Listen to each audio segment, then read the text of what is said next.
Chúng tiếp xưa sông spa cũng một cảm cả thót nên sai xà bóng cảm bị thí sập sái tôi sẽ tiếp đà ra nên xà bạc cổ ní chỉ ca thót xà bóng môn đừng dưỡng miền công ca nghi bằng tất cả không cả phơ ở bán episodeរបស់យើងពេញលេញដូច្នេះនេះជា episode ទី1កម្មវិធីនេះគឺបង្កើតឡើងដើម្បីខ្ញុំគូតារាចែករំលែកនៅអ្វីដែលមានប្រយោជន៍នៅក្នុងវិស័យទេសចរការអភិវឌ្ឍនិងសង្គមនៅក្នុង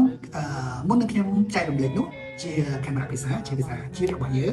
ខ្ញុំនឹងមានអេពីសូតខ្លីមួយជាភាសាបារាំងនិងភាសាអង់គ្លេសដើម្បីជម្រាបទៅកាន់មិត្តដែលស្គាល់ខ្ញុំនិងមិត្តដែលមិនស្គាល់ខ្ញុំនៅក្នុងដែលនឹងស្ដាប់បាននិងទទួលយកនៅមាតិកានេះលើពិភពលោកឲ្យគាត់ដឹងអំពីស្ថានភាពទេសចរនិងសុខភាពនៅកម្ពុជានិងចំណុចពិសេសណាមួយដែលគាត់អាចនឹងមានកម្រងណូតទុកសម្រាប់កត់ទុកសម្រាប់គាត់អញ្ជើញមកធ្វើការទស្សនានៅកម្ពុជានៅពេលដែលគាត់អាចអញ្ជើញមកបានដូច្នេះឥឡូវនេះខ្ញុំនឹងនិយាយ segment ជាភាសាបារាំងនិងភាសាអង់គ្លេសហើយបន្តមកខ្ញុំនឹងត្រឡប់មកប្រធានបទរបស់យើងវិញគឺការចែករំលែកអំពីវិស័យទេសចរដែលមានប្រយោជន៍ Bonjour, bienvenue à la partie français et anglais dans le programme de talk show Dara is an artist que moi, Dara Hout, partage avec vous les informations actuelles du tourisme du Cambodge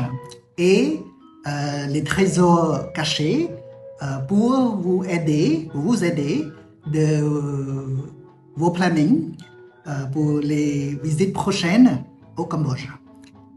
Donc, cette saison au Cambodge, on est dans la saison des pluies.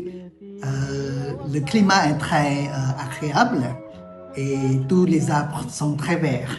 C'est le moment très joyeux de visiter le Cambodge. Et pour cet épisode, les trésors cachés, c'est un lac avec beaucoup des oiseaux protégés qui s'appelle lac Piren. C'est pas loin de Siem Reap et c'est un trésor caché partagé avec vous dans cet épisode. Merci. Hello, welcome everyone. Welcome to the English segment, part of the talk show Daraism and Artist, and this is episode 1, a teaser episode. In this segment, in English, I will share with you the information, the situation of tourism in Cambodia and the hidden gems to help you plan your next visit to the kingdom. Now, in July, in the month from May to September, October, we are in the green season. Everything is very green and very beautiful and very peaceful. I advise you to plan your next visit to the kingdom in this period. And the hidden gem of this episode is a lake. Lake next to Tonle Sap Lake, part of the Tonle Sap Lake, not far from Siem Reap,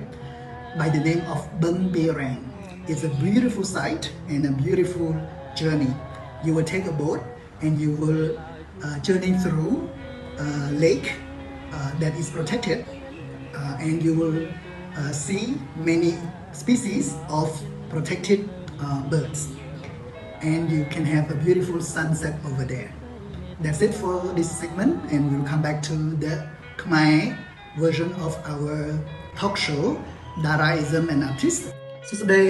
សូមស្វាគមន៍កាត់ត្រឡប់មកវិញជាកាមេរ៉ាភាសាចូលមកដល់ក្លឹមនៃកម្មវិធីរបស់ Daraism and Artist talk show អញ្ចឹងយើងបានពិភាក្សាគ្នាថាយើងចែករំលែកពីអ្វីដែលមានប្រយោជន៍នៅក្នុងវិស័យ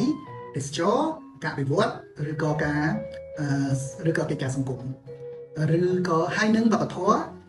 និងសិល្បៈបាទអញ្ចឹងសម្រាប់អេពីសូតនេះខ្ញុំសូមចែករំលែកបទពិសោធន៍របស់ខ្ញុំដែលខ្ញុំទើបតែបានទទួលថ្មីនៅទីក្រុងភេណាំងប្រទេសម៉ាឡេស៊ីខ្ញុំត្រូវបានអញ្ជើញដោយបងស្រីស៊ីវហ៊ុនយូគាត់ជា founder របស់អង្គភាពមួយដ៏អស្ចារ្យដែលមានឈ្មោះថា Web in Travel អញ្ចឹង Web in Travel នេះមានសកម្មភាពនិងកម្មវិធីច្រើនណាស់អញ្ចឹងមួយក្នុងចំណោមនោះគឺខ្ញុំត្រូវបានអញ្ជើញឲ្យទៅកម្មវិធី Web Indie នេះមានន័យថា Independent Travelers Independent Operators អញ្ចឹងកម្មវិធី Web Indie នេះគឺធ្វើជារៀងរាល់ឆ្នាំនៅទីក្រុងភេណាំងហើយគឺជាការជួបជុំគ្នារវាងអ្នកដែលធ្វើការនៅក្នុងការរចនារៀបចំបទពិសោធន៍ទេសចរពិសេស ចឹង web week indie នេះគឺតូចជាកម្មវិធីមិនជាធំប្រហែលទេដោយសារទៅតែបានពី3ឆ្នាំហើយអញ្ចឹងមាន website មួយដែលដាក់លក់ជាទីផ្សារនៃសកម្មភាពទេសចរពិសេសនោះគឺឈ្មោះ My Indie World ខ្ញុំបានត្រូវអញ្ជើញតំណាងកម្ពុជាចែករំលែកពីអ្វីដែលខ្ញុំធ្វើនៅក្នុងក្រុមហ៊ុនទេសចរពិសេសវប្បធម៌របស់ខ្ញុំដែលមានការភ្ជាប់ទំនាក់ទំនងយ៉ាងល្អជាមួយនឹងអ្នកភូមិស្វែងយល់ពីជីវិតកម្ពុជានិងភាពជាកម្ពុជានិងជួយឲ្យទេសចរភ្ជាប់ទំនាក់ទំនងជាមួយអ្នកភូមិនិងសិល្បករកម្ពុជាហើយគាត់ខ្លាយទៅជាទូតទេសចររបស់ពួកយើងក្រុមហ៊ុននោះមានឈ្មោះថាទស្សនាទានតារានិងសិល្បករជាភាសាអង់គ្លេសគឺ Darism and Artist ខ្ញុំបានឡើងនិយាយនៅក្នុង panel មានមនុស្ស3នាក់នៅក្នុងនោះមានម្ចាស់សន្តាគារប្រណិតដូចស្តៀងសង្សារ Private Island របស់យើងអញ្ចឹងណាបាទហើយម្នាក់ទៀតគឺគាត់ជាសិល្បករនីដ៏ចំណាស់ហើយមាន retreat កន្លែងសម្រាប់ធ្វើកម្មវិធីសុខុមាលភាពផ្សេងក៏ដូចគ្នានេះដែរកម្មវិធីទស្សនាទានតារានិងសិល្បករ talk show នេះគឺផ្សាយចេញពី headquarter របស់យើងគឺទីស្នាក់ការកណ្ដាលរបស់យើងគឺនៅសន្តាគារឯកជនប្រណិតឧត្តមសុខុមាលខ្ញុំក៏ចង់ចែករំលែកជូនអ្នកទាំងអស់គ្នាផងដែរថាខ្ញុំនឹងចូលរួមកម្មវិធីធំជាងគេបំផុតរបស់ Web in Travel គឺឈ្មោះថា WIT Singapore គឺជាកម្មវិធីចម្បងរបស់គាត់ដែលនឹងកើតឡើងនៅក្នុងខែ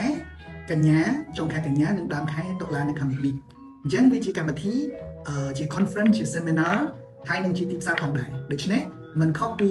ការតាំងពិព័រណ៍ទេសចរការទៅទីផ្សារទេសចរផ្សេងៗគឺយើងមានការណាត់ជួបរវាងអ្នកលក់និងអ្នកទិញអញ្ចឹងខ្ញុំសង្ឃឹមថាខ្ញុំនឹងជួបប្រតិបត្តិការទេសចរផ្សេងៗមកពីកម្ពុជាផងដែរ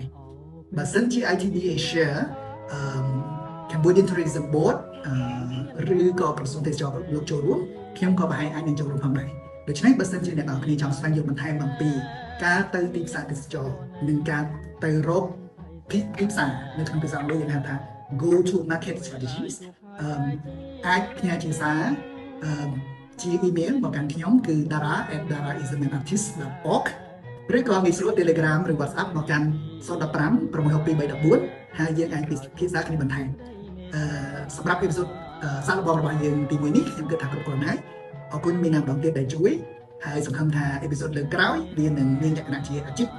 បាទចឹងសូមអរគុណច្រើនជួបគ្នាពេលក្រោយជម្រាបលា